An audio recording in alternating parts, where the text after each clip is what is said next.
22 अप्रैल 2025 को पहलगाम की बैसंग घाटी में जो हुआ उसने पूरे देश ही नहीं पूरी दुनिया को झकझोर कर रख दिया था। एक नवविवाहिता की आंखों के सामने उसके पति को सिर्फ इसलिए मार दिया गया क्योंकि वो हिंदू था।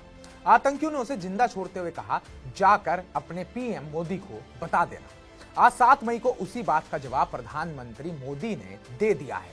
ऑपरेशन सिंदूर के जरिए पीएम मोदी ने हमले के बाद तल्ख तेवरों में कहा था कि आतंकियों को छोड़ेंगे नहीं, ढूंढ कर मारेंगे, और अब मारा भी है। सुनिए क्या कहा था पहले पीएम मोदी ने। ये हमला सिर्फ निहत्थे पर्यटकों पर नहीं हुआ है।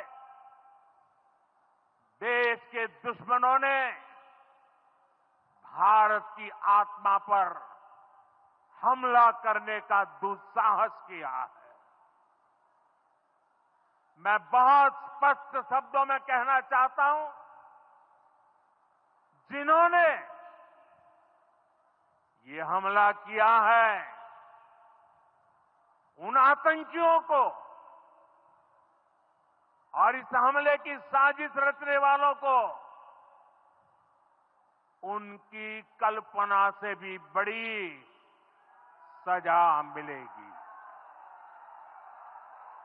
सजा मिलकर के रहेगी।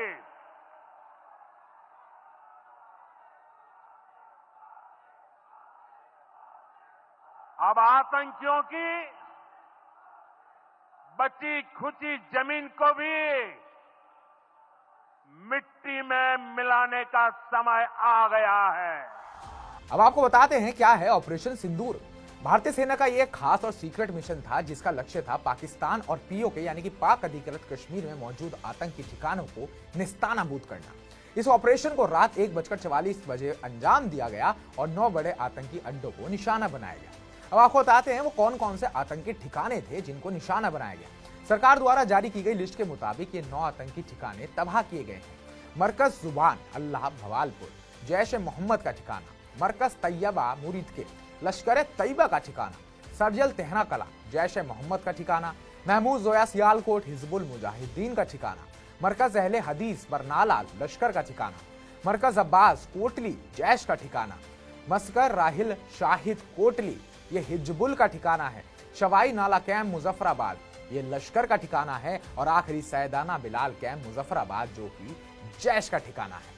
इस ऑपरेशन को भारतीय सेना, वायुसेना और नौसेना तीनों ने मिलकर अंजाम दिया। खास बात यह रही कि इस बार भारत ने केवल आतंकियों को टारगेट किया, पाकिस्तानी सेना के किसी कैंप को निशाना नहीं बनाया गया। यानी हमला भी हुआ लेकिन युद्ध को बढ़ावा नहीं मिला।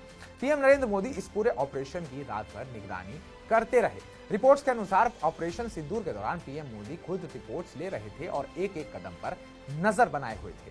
पहलगाम हमले की चश्मदीद पल्लवी ने बताया था कि कैसे उसके पति को आतंकियों ने मार डाला और उसे कहा, जाओ मोदी को बता देना। अब मोदी ने पूरे देश को बता दिया है, जवाब सटीक होगा, समय आने पर होगा, लेकिन जोरदार होगा। भारत ने इस ऑपरेशन के जरिए दुनिया को यह बता दिया है कि वो आतंक के खिलाफ जीरो टॉलरेंस की नीति पर काम कर रहा है। चाहे आतंकी कहीं भी हो, भारत उन्हें ढूंढ निकालेगा और सर्जिकल जवाब देगा। ऑपरेशन सिंदूर सिर्फ एक सैन्य कार्रवाई नहीं बल्कि एक स्पष्ट संदेश है। भारत अब सहने वाला नहीं, सीधे जवाब देने वाला देश है, और यह जवाब तब और भी असरदार बन जाता है जब वो उस वाक्य का जवाब है, जाकर मोदी को बता देना। और अब मोदी ने बता दिया। तो इस पूरी खबर पर आपका क्या कहना है, आपकी क्या राय है, कमेंट बॉक्स में कमेंट कर हमें जरूर बताइए, और ताजा अपडेट्स पाने के लिए TV9 भारतवर्ष को सब्सक्राइब कीजिए।